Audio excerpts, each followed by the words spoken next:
Evaluate for the correctness, ठीक है। अब उसकी बात कर रहा है, एलिवेशन इन बॉइलिंग पॉइंट की बात कर रहा है, अच्छा ठीक है।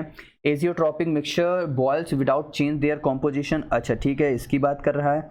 फिर हमारे पास उस किसकी बात कह रहा है, हमारे पास कह रहा है डेंसिटी, अच्छा ऑस्मोसिस कह रहा है, हाइपरटोनिक से हाइपोटोनिक, ठीक है।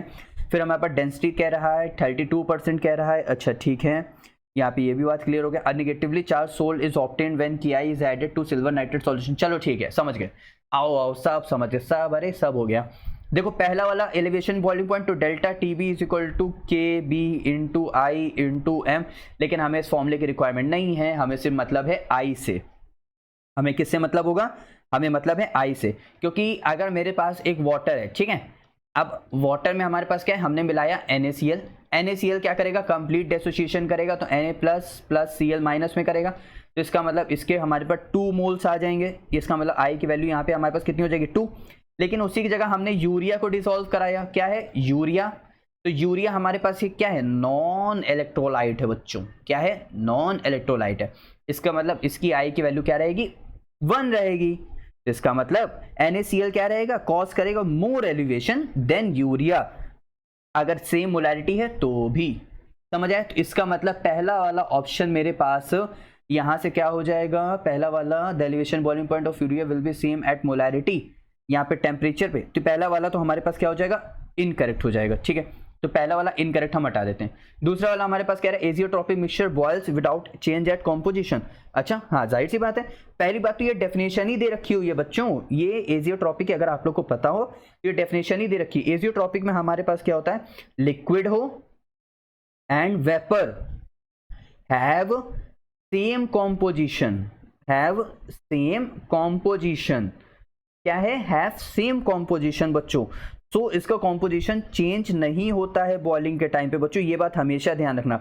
अगर तुमको मैं थोड़ा सा और समझाना चाहूँ तो थोड़ा सा मैं इस तरह समझाता हूँ कि अगर मेरे पास 2 और मोर लिक्विड है, 2 और more liquid that boils at constant temperature, भाई एजियोट्रॉपिक का मिक्सचर का मतलब ही यही होता है, मैंने 2 लिक्विड लिया, मैं उनको सेपरेट नहीं कर सकता एट कांस्टेंट टेम्परेचर, मैं उनको सेपरेट नहीं कर सकता ड्यूरिंग बॉइलिंग, तो उसी और किससे सेपरेट नहीं कर सकता, बाय सिंपल डिस्टिलेशन से भी उनको मैं सेपरेट नहीं कर सकता, तो इसीलिए उनको हम लोग बोलते हैं एजियोट्रॉपिक मिक्सचर। जैसे एग्जांपल ले लो तुम, एग्जांपल हमारे पास हो गया, हम लोग ने इथेनॉल लिया C2H5OH, मान लेते हैं ये हमने लिया 95% और H2O हमने लिया 5%, ठीक है, दोनों को मैंने बॉयल किया, दोनों के लिक्विड और वेपर्स बने, लेकिन वो सब वेपर किस में रह जाएंगे, 95% इथेनॉल में रह जाएंगे, तो इसका मतलब कोई सेपरेशन नहीं रह जाएगा। इसीलिए उस मिक्सचर को जिसको हम सेपरेट ना कर सकें, इसलिए हम उसको बोलते हैं एजियोट्रॉपिक मिक्सचर,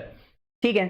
अब यहाँ पे कह रहा है osmosis take place from hypertonic to hypotonic, गलत, हमेशा वो लोअर कॉन्सेंट्रेशन से किस में जाता है, सेमी परमेबल से पास करते हुए हायर कॉन्सेंट्रेशन में जाएगा, किस में जाता है, लोअर कॉन्सेंट्रेशन से वो किस में जाता है बच्चों, हायर कॉन्सेंट्रेशन में जाता है। इतनी बात समझ आई अच्छे से, ठीक है, हमेशा ध्यान रखना, या फिर इसको ऐसे भी ध्यान रख सकते हो तुम लोग, movement of water solvent across a semi permeable membrane, हमेशा ऐसे ध्यान रखना। तो इसका मतलब हाइपोटोनिक से हाइपरटोनिक, तो ये भी हमारे पास बी सही है, सी भी गलत हो गया। डी देखते हैं, डी में कह रहा है जो 32% ऑफ H2SO4 सॉल्यूशन है बच्चों मोलैरिटी का, वो किसके बराबर आना चाहिए, वो हमारे पास बराबर आना चाहिए इसके अप्रोक्सीमेटली 1.26 इसके बराबर आना चाहिए। अच्छा ठीक है, अब एक काम करते हैं, पहले हम लोग इसका फॉर्मूला लिख लेते हैं। देखो एक फॉर्मूला तो पहले बहुत इजी है, जो कि डेंसिटी और मोलैरिटी दोनों का रिलेट करता है बच्चों। कैसे, हमारे पास molarity is equal to 10 into में हमारे पास मास ऑफ सॉल्यूट इंटू में हमारे पास डेंसिटी अपॉन में मॉलिक्यूलर मास। ये फॉर्मूला मोलैरिटी और डेंसिटी का रिलेशन वाला फॉर्मूला, अगर इस फॉर्मूले को तुम याद कर लो तो डायरेक्ट इस फॉर्मूले से हो सकता है। देखो कैसे, यहाँ पे ध्यान तो देखो, डेंसिटी हमको कितनी दी हुई है, अच्छा डेंसिटी तो निकालना है, सॉरी मोलैरिटी कितना दिया हुआ है 4.09, तो 4.09 रखा, ठीक, इंटू में 10, इंटू में मास हमारे पास कितना दिया हुआ है 32, तो 32 रखा हम लोग ने। अब जब 32 रखा तो उसके नीचे H2SO4 का मॉलिक्यूलर मास कितना होता है बच्चों 98, तो नीचे हम लोग ने 98 रख दिया। इनटू में 10 हो गया, इनटू में डेंसिटी हो गई, ये 4.09 दे रखा है, तो यहां से डेंसिटी नहीं आ जाएगी। तो ये डायरेक्ट फॉर्मूला बच्चों पता होता है। अब मान लेते हैं आपकी तरह ही मुझे भी फॉर्मूला नहीं पता था, अब क्या करें? अब जब फॉर्मूला ही नहीं पता था तो अब एक बार पहले हम लोग को H2SO4 का मास पता है, हाँ 100% में से 32% पता है, तो इसका मतलब 32 ग्राम हो गया उसका मास, ठीक है। उसका मॉलिक्यूलर मास हमारे पास कितना था 98, तो इसका मतलब उसके नंबर ऑफ मोल्स आ जाएंगे, तो मास अपॉन मॉलिक्यूलर मास हो गया, तो इसका मतलब 32 अपॉन 98 हो गया। तो इसका मतलब हमारे पास यहाँ से कितना आ गया, यहाँ से हमारे पास जब इसको हम कैंसिल करेंगे तो 1 बार नहीं जाएगा, ये और 0.0 बढ़ाना पड़ेगा, इसका मतलब 0.3 अप्रॉक्स समथिंग आएगा, 0.3265 के अप्रॉक्स समथिंग आएगा, ठीक है। अब ये मोल्स आए हैं तो ये मोल्स आ जाएंगे, ठीक है। अब हमको क्या पता है, हमको वॉल्यूम पता है ना, क्योंकि भाई मोलैरिटी है ना, तो मोलैरिटी में mass number of moles upon volume चाहिए ना, तो वॉल्यूम क्या हो जाएगा। अब वॉल्यूम हमारे पास क्या होता है, मास अपॉन डेंसिटी होता है, ये हमको पता है। मास हमारे पास देखो डेंसिटी हमारे पास दे रखी है 1.26 सॉल्यूशन की, तो वॉल्यूम भी हमारे पास होगा सॉल्यूशन का, तो मास भी होगा तो सॉल्यूशन का।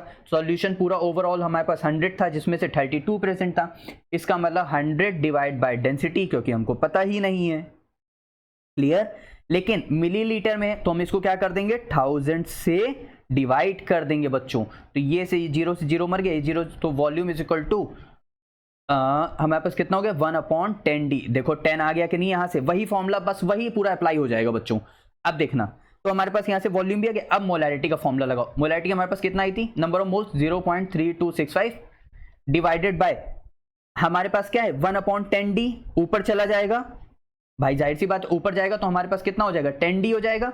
अब यहां से पूरी वैल्यू अब सॉल्व हो जाएगी, तो यहां से हमको मोलैरिटी कितनी दे रखी है, मोलैरिटी हमको दे रखी है 4.09 दे रखा हुआ है, इज इक्वल टू हमारे पास अब इसको यानी हमारे पास आ जाएगा 3.265 आ जाएगा, डी आ जाएगा, डी नीचे उतर जाएगा यानी 1 चला जाएगा, यानी 1.2526 ग्राम पर मिलीलीटर, यानी डेंसिटी है ना तो ग्राम पर मिलीलीटर, यानी इसको हम चेंज कर देंगे तो हमारे पास आ जाएगा 1.26 ग्राम पर मिलीलीटर, हमारे पास आंसर आ जाएगा।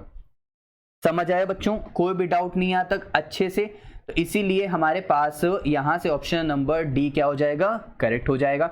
ई क्या कह रहा है, negatively charge sol is obtained when KI solution is added to silver nitrate. अच्छा ठीक है, देखो हमारे पास कह रहा है KI को अगर हम लोग ऐड करते हैं सिल्वर नाइट्रेट में, तो तुम लोग को पता है डीकंपोजिशन रिएक्शन, डबल डीकंपोजिशन, तो यहां से AgI प्लस KNO3 निकल जाएगा।